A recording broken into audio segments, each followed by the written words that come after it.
Hey, what's up, everybody? It's me again. It's TeaRon. That's TeaRon, period. And I'm here once again with... Hey, everybody. Co-host for today, Tiera Janee. What's up? What's up? Just think of that.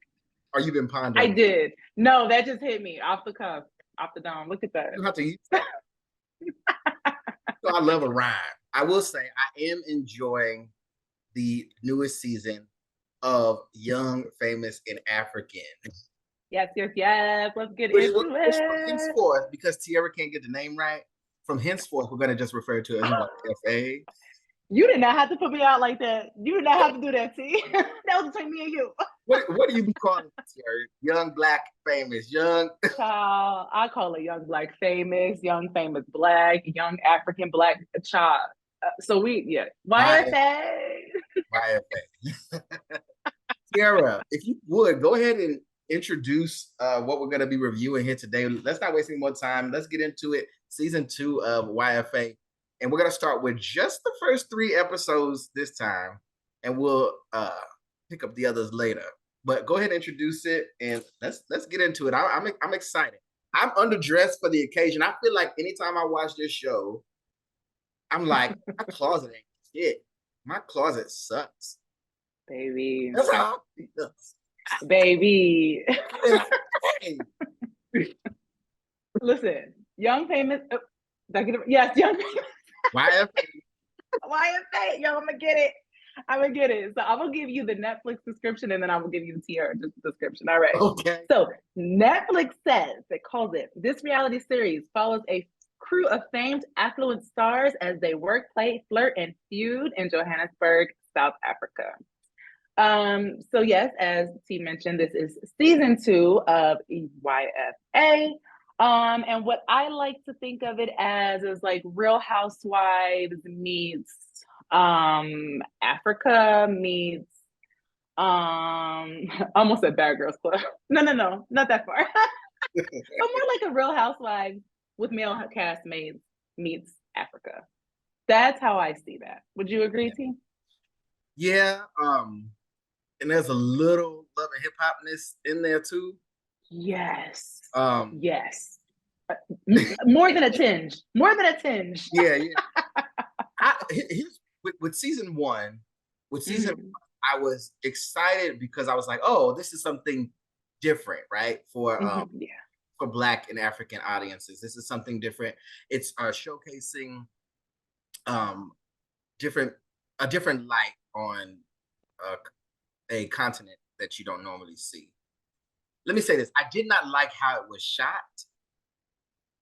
in the way that the emphasis is heavy on the glam of the thing. You know what I mean? Very. Like, the B-roll is the A-roll, you know? That's crazy to me. And so a lot of it feels overproduced at times. And that's no different in season 2. Although season 2 started out with a lot more speed than what season 1 gave us, which I also appreciated. Season 1 was introductory season, so those are usually slower to build because you're getting used to who's who and what relationship and all this. Season 2 was like, all right, we got y'all set up, right? Here we go. Straight into the BS. Yes, I agree with everything you said. I am dying at the B-roll becomes the A-roll because it's so true. Season 1 was heavy on that, which at first when I started watching it, I enjoyed because we don't get to see that side of Africa, at least from, our Western viewpoint. We don't typically get to see that. So it was nice to see like, hey, listen, they got it. They have riches, they have gold, they have all the things, they have things that everyone else aspires to. So I enjoyed seeing that, but then it became a little bit overkill for me. Like it was a lot.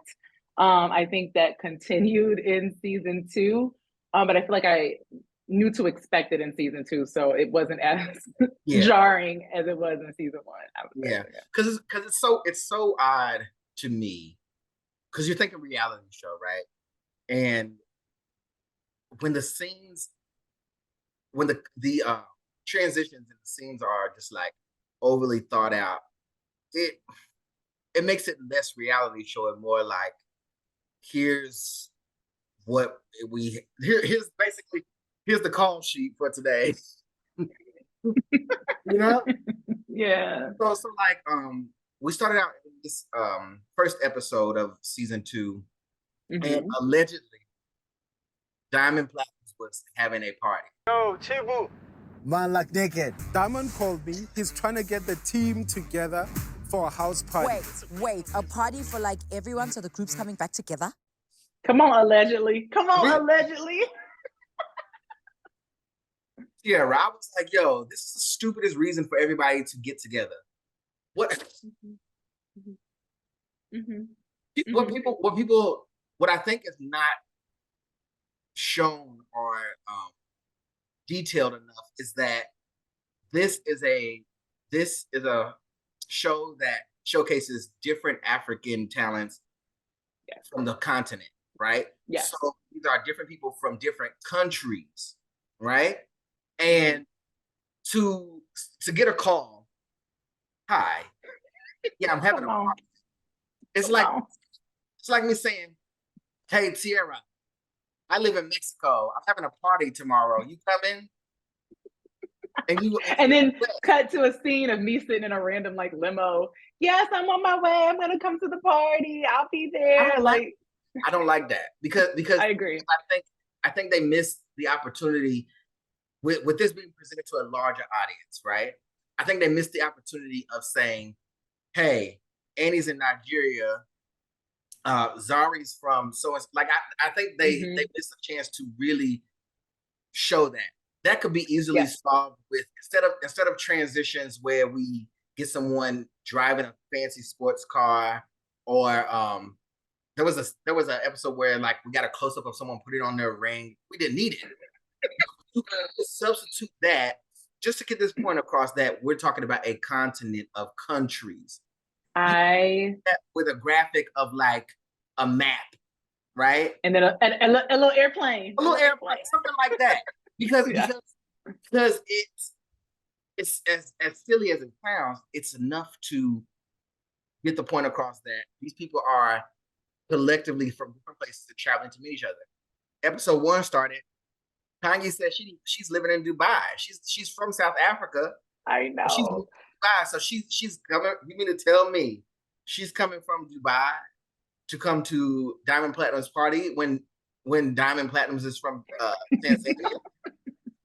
I am gonna have to agree with you on that, T. 1000%. I think when I first started watching season 1, that was one of the things that really stood out to me, is that, again, the castmates are from all over Africa, which is cool because we got to see little pieces of different countries that we typically don't see, even though it was set in South Africa. So I do agree with you that like it's a missed opportunity to not showcase and highlight the other areas and the fact that these people do live in other areas. So it's so focused on like making it about South Africa when it's really not. And then the fact that Netflix has it in the description, Johannesburg, South Africa, like that's what it says. It doesn't really speak to the fact that there are people from multiple countries, which is to me I'm sorry. No, you're fine. I was just gonna say, which to me is like one of the highlights of the show, if that makes sense. But yeah, go ahead. Yeah. Well, I was just gonna say, like, you might as well call it young, famous, and South African, if that's the case. Like, absolutely. If you're so regionally focused, why would Diamond Platnumz not host a party in Tanzania and have everybody come there? So don't play in our face, is what I mean. Like, just don't play in our face. Because most people will look at it and they won't think of nothing of it. I'm someone who speaks to African people in different countries all the time, so I'm aware of where these places are geographically speaking. And you playing in my face as an intelligent viewer, somebody else. So I'm just like, just be like, hey, I'm gonna be coming to South Africa for season 2. We're getting back to not for season 2. No, seriously, like you can say that. You can say that. We're here for a second round. You don't have to say season 2. Hey, what's up? It's Diamond Platnumz. I'm here for a second round. So I'm meeting up with everybody in South Africa. I'm gonna host a party. Just say I would like that. Yeah, or we all haven't seen each other in a while. It's been a while since the last time you've seen us all together. Let's link up in South Africa. I agree. I 1000% agree with you there. Yeah, missed opportunities, 100% missed opportunities. Like, where was the B-roll of excuse me, what's her name? Kanye. What? Yeah. Where was the B-roll of her in Dubai? Because when she said that, it kind of like they just brushed past it. Like they didn't they didn't stay on that. I was like, she don't even live there. She don't live in South Africa. I feel like Kanye. Let's get into Kanye just since we brought her up. Kanye is, like we said, she's South African, originally where she's from. She's an actress and entertainment royalty. She's like the main cast member. I would call her maybe the Nene of the show, minus the Nene could be a little mean. I don't really get that from Kanye. I just get like she's entertaining, but she's kind of like, I feel like the show is like built around her. She's almost the center. She makes no secret about her riches, about the glitz and the glam. Every time you see her, she's dolled, hair's done, nails are done, jewelry's on. But she's an interesting character. I think she's fun to look at. I think she's fun to watch. Season 1, I was like, oh, this woman is comfortable being the villain. That's what I was getting. I was like, oh, she is about to start crap. Like she's basically embracing her role as a villain, which is how it started out. Season 2, I'm like, she's a peacekeeper? Yes. Yeah, that's what I meant. That's what I was like, she started off as the Nene, but Nene was kind of mean, and then she kind of, so I don't, maybe she got public backlash, or maybe she got a PR person, but she doesn't give me that energy that would bother her. She gives me the energy that like, so, and what? I mean, and. And then she had Kanye has had a lot of controversy. I don't know if you noticed, but where's Kudzi? Season 1, she was dating she was dating Kudzi. This is true. Yes. Now he's not around, or he hasn't been mentioned yet. So is Kudzi also in Dubai? We don't know. Or is he down the street? We don't know. We don't know. Moving on. Let's talk about everyone's fashionable fave, this Swanky Jerry. Yes, my fave. Now Why he is your made. Swanky is my fave because he's made for TV. He was born to do this. Swanky could carry a show by himself. I truly believe. He probably will after this. I don't know if he's done things before this, so excuse me if I don't know. But he can carry. He is a mess. He loves mess. He loves drama. And he loves shenanigans, and I'm here for it. Like, I am here for it. And then the outfits, the ensembles, the color, the glam. Nobody can dress like this Swanky Jerry, okay? Like, never seen it. Swanky Jerry, you could just watch the show and anticipate what his next outfit is going to be. Like, true. But I'm going to have to say, I'm not liking Swanky this season. He's bringing the drama. We'll get into the Swanky stuff in a bit. Zari and Ndile. Yeah. I don't buy it. I don't buy it. I don't believe it.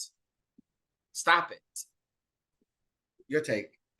I wanted to believe it because she kept saying, before they actually showed those two in a scene together in this season, she kept saying, I fell in love with him. Like, we had this energy, we had these sparks, blah, blah, blah. And then when they finally got in a scene together, I saw no sparks. I saw no energy. I was like, so where is this? Where's this fire you speak of? I don't see it. So now I'm with you. I don't believe it. I don't buy it. No. And Ndile seems super cool. Like, he does. He seems so level-headed. He's really level-headed. Very reasonable. He's very reasonable, because I would have been like, yo, Diamond, get the fuck out of my face. Straight like that.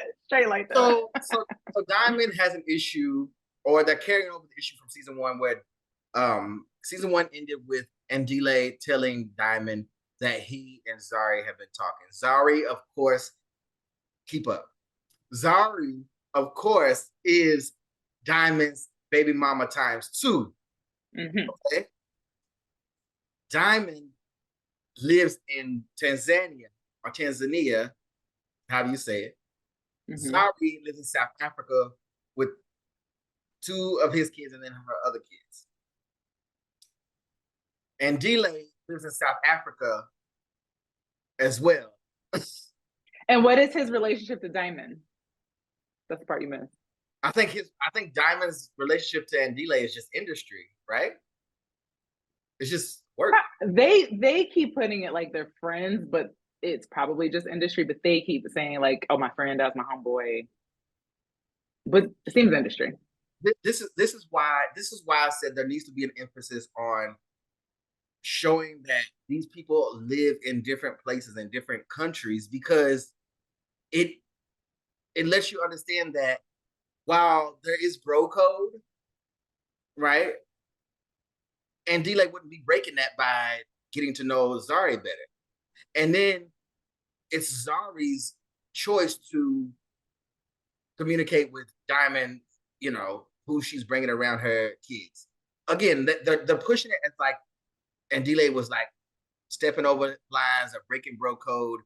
Diamond Platinums is free to be a hoe. He got baby mamas. He was telling us season 1 he didn't know how many kids that he had. I love Diamond. And then he Platinum. wants to turn around and tell Zari who she can and can't be with, or they show up to the party, and the function. And he gets mad at Zari for hugging Andile. Baba T, are you okay? I'm good. Are you sure? Okay. That was all production. That was all produced. Diamond does not care. He does not care at all. No. Ain't no way he is worried about that. No. Now I did laugh when Diamond was like, he was telling Andile, you know, backhanded. He was like, you're such a role model. I love your suit. I like your suit. He loves my suit. I'm his role model. This is not a compliment. I love Diamond. After he said that, he said, after he complimented Andile's suit, you know, as a backhanded compliment. The next scene was Andile walking out. He's like, I'm leaving. He left the party. He was taking off his suit jacket. Ow!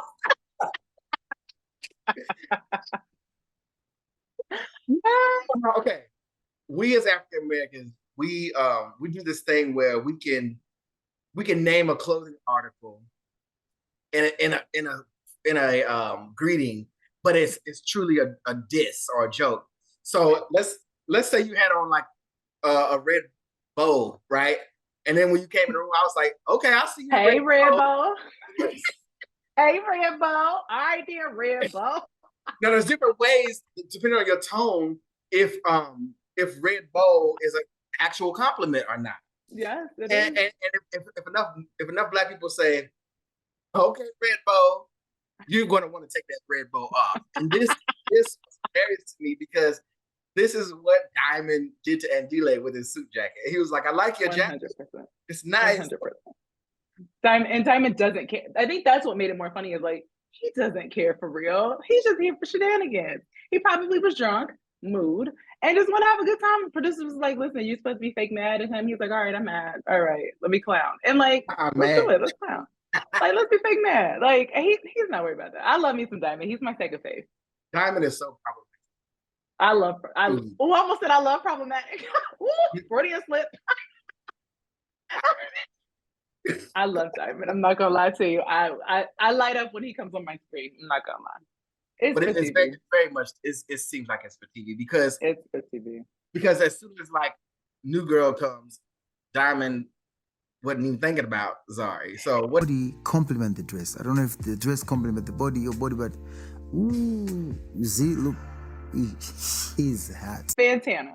She is an artist. She does dance hall.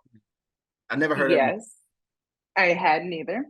And she didn't say this, but I'm gonna say this for visual sake. Instagram model. It's giving. Okay, it's giving Instagram model. It's giving Fashion Nova promo code. It's very much giving that. Fantana is new to the season. New to the cast this season. A fan favorite with the men on the cast. They seem to like what they saw. And she came in hot. She came in with a lot of personality, had a lot to say. Did not seem to be at all afraid of the camera or other people's opinions or feeling like, oh, I'm a newbie, maybe I should shut up. She didn't have that energy at all, which is nice. You need that on a show. When someone comes in, you want them to bring something. And she brought a lot. So Tia, let's say you. There's nothing about Fantana that comes off as Ghanaian to me at all. She probably just has roots in Ghana and moved back there. But everything about Fantana is very much Miami, very much Atlanta, very much African American. Fashion Nova promo code. Yeah. Like from her accent to her energy. She came in very much ready, like, oh, I've seen several Love and Hip Hop episodes. I'm gonna get in everybody's business immediately. Very that. She didn't play it safe. She goes, because like you said, she was popular with the guys, right? So they're like, oh, let me put it like this. Fantana got a big ass, okay? That's gonna get you in every time. It just is what it is. It's just that's it. Mm-hmm.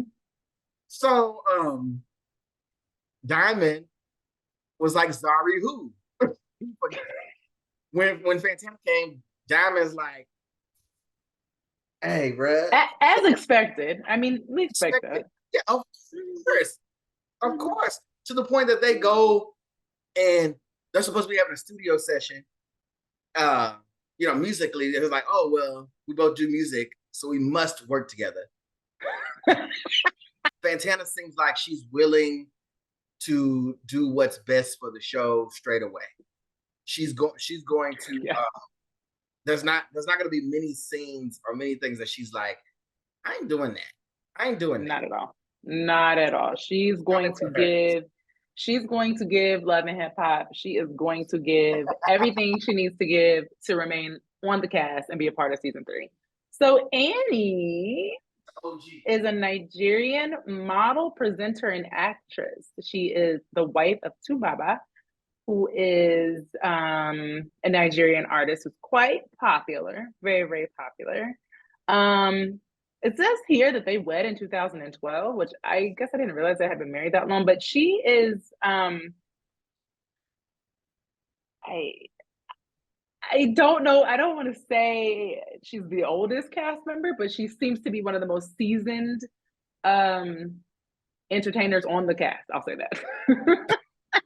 I think when she showed up to the party with Kanye, when they first met, Kanye was not feeling Annie at all. She's got a personality that's a bit of an acquired taste. It's one of those either you love her or you hate her kind of situation. And this season they are besties. I think they're in the same age group.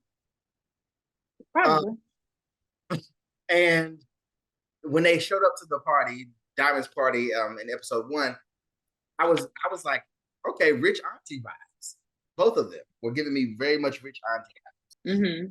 But Annie's an OG. Annie's been acting for a long time. She's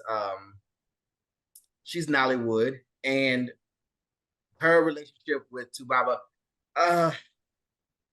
it's mess. It's mess. Really. It's mess. That's why I didn't realize that they have been married since 2012. That is mess. Here's what, and I don't want to say this, but I think it has to be said when it comes to this kind of relationship. If you're not gonna do anything about it, you may as well stop bringing it up. So the it that he is referring to is the fact that her husband has a lot of outside cheering, last side babies. I believe is it 6? They said. I can't keep up. More than 3, more than 2, more than 1. So he got a lot of side babies, and he's well aware. This one that was rumored recently would have been the 8th. Would have been the seed shot. Woo, I can't even keep up. Because and that was the thing too, that Annie, she's been with her husband since they were really young, before they got married, before he was who he is, and she only has 2 kids by him. However, even though she was with him the whole time, she wasn't the first baby mom either, or the last.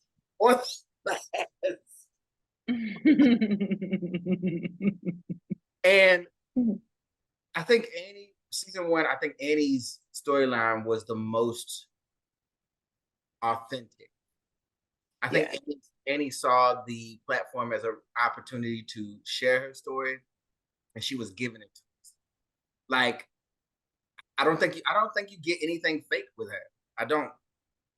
I agree. I will say, again, she's kind of an acquired taste, a little bit of a kooky character, but I do not believe that she's acting. I do believe that that is who she is. And I do believe that her storyline is very real. Absolutely. The only thing that gives me a little pause is the tension between her and Swanky, which at first I was like, is this a real thing? But as the episodes went on, I was like, oh, this is a real thing. They have had some sort of beef. That's the thing. I was because we were talking about earlier with and Delay and Zari and how we thought that was more production playing in our face. Mm-hmm. This tension with Annie and Swanky, I want them to be playing in our face. Because you don't want to see a friendship fall out like that. I don't. Yeah. To the point where now I audibly guffawed when Swanky shows up to the party and he greets everybody. Now here's the thing. Here's the thing. If you know camera setups, if you know how things go, Swanky intentionally, because he could have greeted Annie first. He intentionally greeted every single person. And so he did it in a way that it's like, okay, Annie's the last person that I would have to greet if I was being nice. So I'm order because it's going to have more of an impact if I don't greet her. And so... And baby, he did not greet her. I hollered when he turned around. Me too. That might have been my favorite. That might have been my favorite moment of the entire series, honestly. So far, it was hilarious, but it was amazing. It was funny because I was like, he ain't gonna do it. He ain't gonna do it. And then he did it. I was like, oh, bro. Baby, the definition of paying somebody dust. That was it. That was it. And here's the thing. I really just love Annie's authenticity because when the drama started to get too ridiculous, Annie was like, look, I'm an old woman. and I came to the party, I showed up, I did my part. I'm gonna go home and go to bed. Listen, fulfill contractual obligations, and I'm out straight like that. For that, because I can relate. There's been so many times where I showed up somewhere and people start doing extra stuff, and I'd be like, "Well, you know that meme of Viola Davis when she's grabbing her purse and walking out." That was Annie. Annie was like, I can see what's happening here. Let me get up through. And then let's switch to Nadia. I don't mind Nadia. I don't mind Nadia. Not at all. Not at all. I think she's young and she's having fun and enjoying her life. Season 1, she was dating Vic Mensa, and I did not understand why they mentioned him so much. And he never appeared on the show because I feel like someone had to sign off on me and agreed. And even in season 1, Nadia was like supposed to have gone to Mexico to be hanging with Vic, and then she came back or whatever. And we also know in season 1, Nadia was going back and forth with Diamond. Which let me know that her relationship with Vic Mensa was just the enjoyment of it. Yeah, not mad. And she's basically open to options. So the guy she's dating currently on season 2 was also dating another new person. Before we talk about the new person, Tiera, why so many new people? Let's talk about it because the cast photo has 12 people on it. And I gotta be honest, when I was watching it, I was like, y'all introducing more people? I don't know all these people. It's hard for me to keep track of all these people, all these names. That's why if y'all keep seeing me looking down, I got my laptop in front of me because I don't know all these people. It's too much. Why? I don't understand why. They could have given us one new person and that would have been enough. And maybe like one new person and then like a friend of the show kind of deal. Yeah. I think this season we got 3 so far. Too much. Was it 3 or 3? I think. I think we might get 4. I think there's someone else coming because looking at this list, there's people that there's people that I don't think we've seen yet. Listen, YFA. Pick 7. Pick 6. Yes. Main people. And then you can build around that. It's a lot. Bonang is someone who I actually knew of before. And when really? they were speaking about her, I was like, I feel like I know this girl. And she came on the screen. I was like, that's her. So I know Bonang because for whatever reason, she was on the Breakfast Club many years ago. Oh. And they interviewed her. And then I think her and Charlamagne kind of, I guess, built up a rapport and she ended up on his podcast. And so I listened to the podcast episode and she was just talking about like business and the different things that she's done. And just like, she seemed really, really cool. And I remember going to her Instagram and being like, oh, excuse me, the riches. Talk about a socialite, talk about a businesswoman, talk about all the things that you see here in America, like your Kim K's, your Paris Hiltons, like all those girls. Bonang got it. With the 3 people that we got, I think that Bonang's introduction was the least memorable. However, I think that she's gonna give us a bit more as the episodes grow. I want to talk about how Kanye was directing traffic at the party as well. So Kanye not only did so Kanye pulled Nadia. This I thought was hilarious. What was it? I'm trying to figure out what was the topic or what was Nadia about to ask about. I got it. So when Swanky showed up and then he paid Annie dust. Oh yes.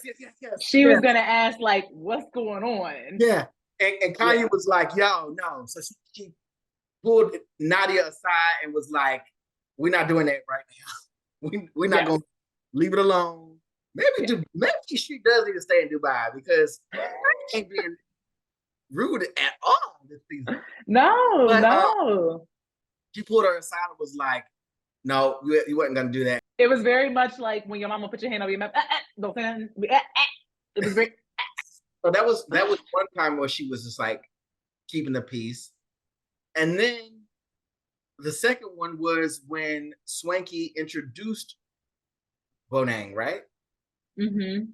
So Swanky was like, I have someone coming, someone here. Very extra, over the top. Swanky is all about a grand entrance. Bruh is always, he's going to be the last one to show up because he wants everybody to see what he put on because he put so much effort into it. He got to make the scene. Hey, it's me. Mm-hmm. Very that. That energy, right? So he thought he was going to have another moment.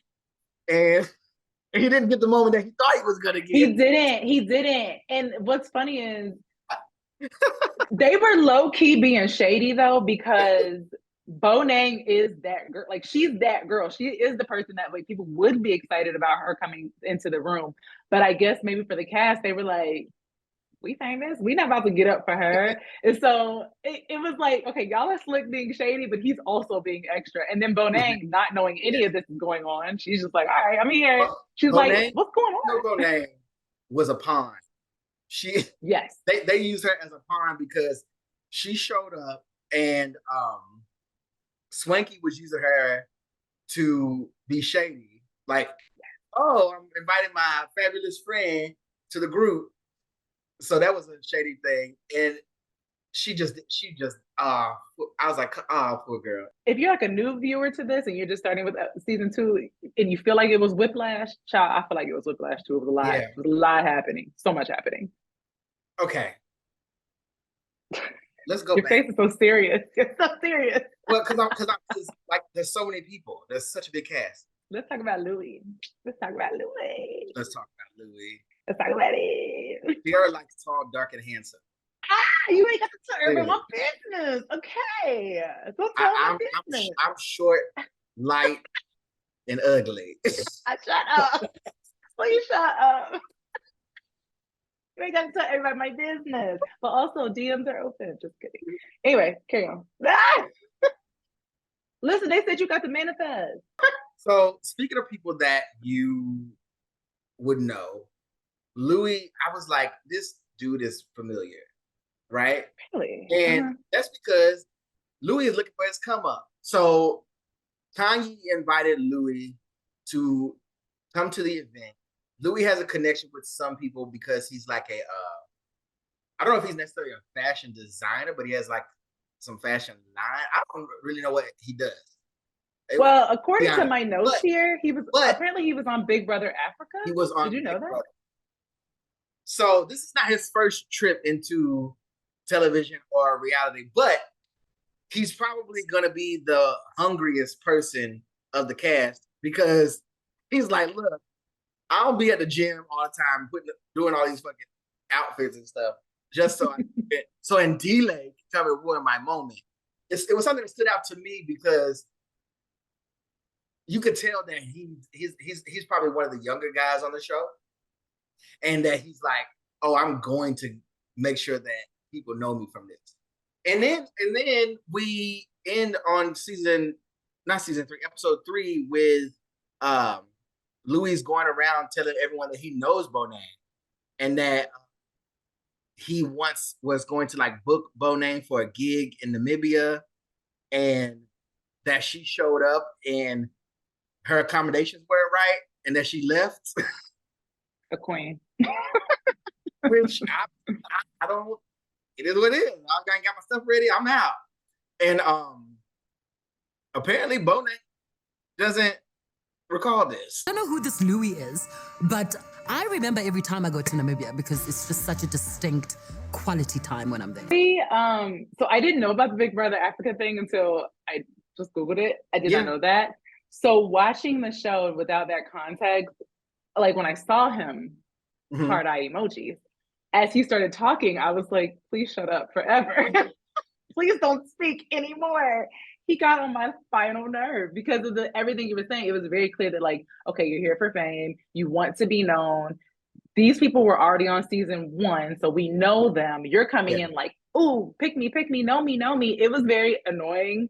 Then I was like, okay, maybe he's young. Like he's not even 30, I don't think, or just turned 30. So like he's a little younger. So maybe it's that energy. The rest of the cast, even though it's called young, famous, and African, these people are not young. Let's call things. In their I picked up on that too. Most people are in their mid-30s. Mid to upper, not mid. Yeah. Mid to upper and into their 40s. Let's be clear. And, there are people in this class who are in their 40s. Nothing wrong with that, but I'm just saying. People have been famous for a while. Correct. And so I think it's weird that he's trying to like make them know him. Like Bonan was like, listen, you can imagine how many shows and gigs she's booked for? Why would she remember this one-off thing? So he was annoying me and I was like, I want you to stop talking. Please stop talking. Like, stop. But knowing that he was on the Big Brother Africa, now I'm like, yeah. And then the whole like, he even made a weird comment about like, and I don't even know why they were talking about this, but something about him wanting kids now, but because his biological clock was ticking. And I'm like, sir, please leave us alone. My clock is ticking, so it's... No, men's clocks don't tick. No, as in... All I'm saying is don't plan for it. I think it was like, no, our clocks don't tick. Didn't Robert De Niro just have a baby? He's like 78. Louis like, my clock is ticking. It's ticking, tick-tock. No. Oh, wait, the boys meet up. So, and Delay, Naked, Louis, and Swanky were going to meet up at the basketball. Yes. Okay. I'm like, why do I remember this? Yes, I remember now. I got you. This show has got to let the glam moments be glamorous and let the not glamorous moments be not glamorous. Who brought Hennessy to the basketball game? Very ghetto. Very ghetto. Not only did y'all bring Hennessy to the basketball game, who set it up? Who on production set up that Not who table set it up. and laid it out? They may as well have rose petals on the basketball court. Listen, my first thought, product placement. I said, "Oh, we got product placement now. Come on, season 2. This is definitely season 2." I've seen a lot of people go and play basketball in the cage at the park and types, just black men doing black men stuff.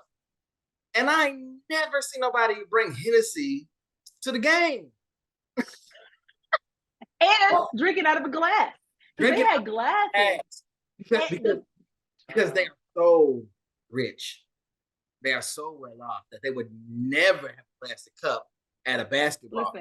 Or a water bottle, something. It ain't a real party unless it's a plastic cup. I'm just saying. It ain't lit unless it's a red cup. Oh, gosh, that was funny. But what was even more funny was that, so Swanky shows up. This show does a thing that is very, very African in nature. And that is, I don't know if it's good or bad. What's understood don't need to be explained. Let me put it that way with Swanky, right? Mm-hmm. Yes. Yeah. It never comes up. Yeah, I actually kind of like that. Yeah. I don't mind it, but at the same time, you have other people who are having relationship stories and things like this, and you're never gonna get that with Swanky. It's not happening. I see what you're saying. Swanky is Nigerian. It's not happening. I gotcha. Well, you know what? I think I like that because I think that is that's what it. Well, yes, that's how it should be. It should just be like whatever. Yeah. But that the camera time that's going to be given to the different cast members is not going to be equal. Diamond's going to have his whoever's. Yeah. Whoever's. We get Naked and Haley.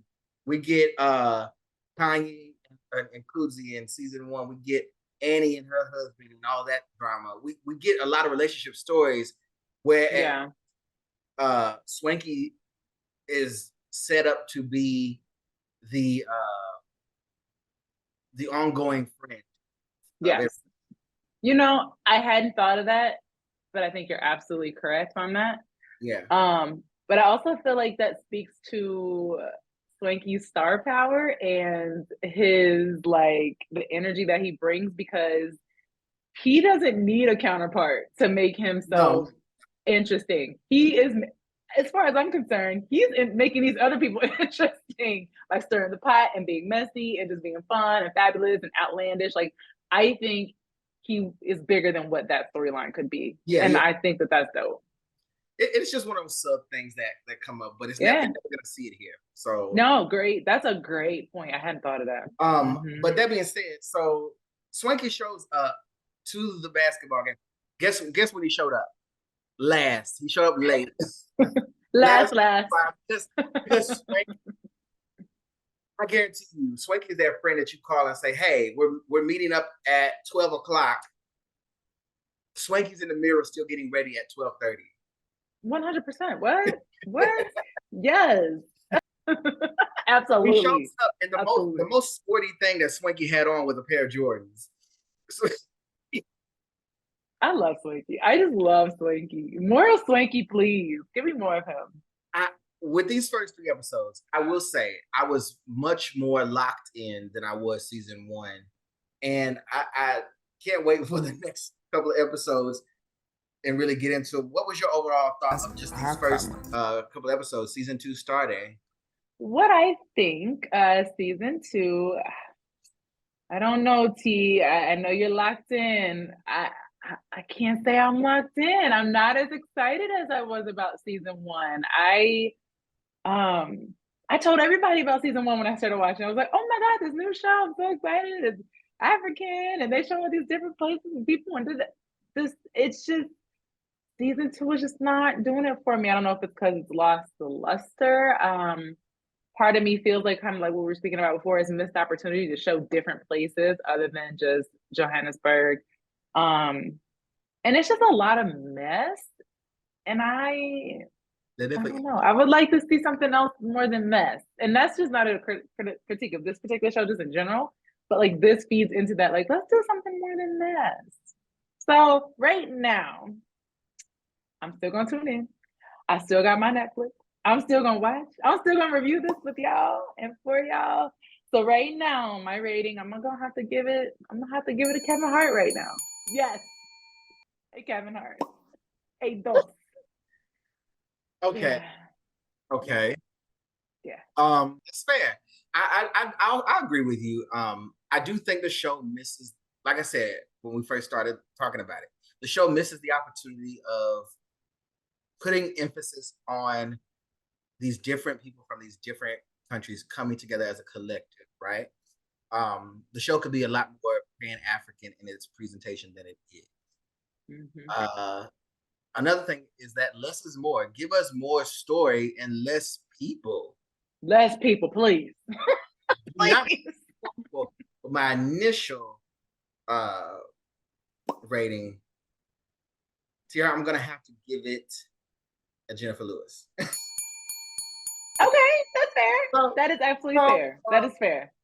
Nothing bad, but also nothing stellar. There was nothing that happened yet that is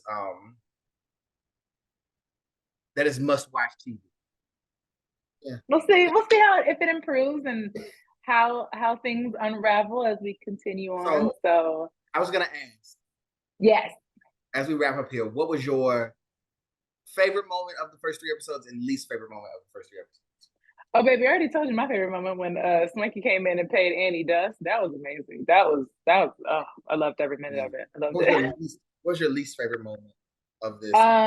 When Louis told us that his biological clock was ticking. I hated it.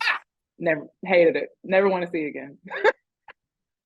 What about you, T? What was your favorite? My favorite moment was the backhanded compliments from Diamond to Andila. It was so ridiculous. Because everyone always dressed so nice and so well. I thought it was so ridiculous. They do. For Diamond to pinpoint it. My least favorite moment was Kaylee just sitting there. Wait, that's more than one moment. That's not fair. Kaylee's just there. Kaylee is lost in the sauce. Kaylee's lost in the crowd. If you made it this far, go ahead and hit that subscribe button if you are watching on YouTube. If you are listening to this as a podcast, go ahead and leave a rating and a review. 5-star rating. If it's not 5, we don't want it. If you need to find us, go onto the Google machine or your search engine of choice, type in Ubiquitous Blacks. If you don't know how to spell it, just type it in phonetically, and then it'll say, "Did you mean?" And click that, and that's us. That's us. You can find myself on Instagram at TeaRon World or on TikTok at TeaRon with 2 underscores. And of course, you can find Ubiquitous Blacks at Ubiquitous Blacks on various social media platforms. Y'all can find me on Instagram at It's Tiera Janee. It's ITSTIERA JANEE. And if you have any recommendations, suggestions, questions, just want to reach out, give a nice bit of words, you can leave information in the comments on this YouTube video, or you can email us ubiquitousblacks@gmail.com. And Tiara, what can they do if they want us to watch something access to the platform? I'm just saying, and I'm gonna say it time and time again. If y'all want us to watch something and you have a password and you want to let us use it, we are all family here, all friends. Forget what Netflix is talking about. Password sharing is love, okay? So feel free to send that our way along with your suggestions. We'll be happy to oblige. Let's start somewhere, okay? Yes. And I ain't got it like that. You see my background. Child, you see me holding my phone. So, humble beginnings. We got to start somewhere. Help me, help me, help me. You know what I mean? Amen. Oh, well, it's been fun. And until we meet again we're going to do episodes 4 through 6. Yes. I look forward to it. Yes. Bye, y'all.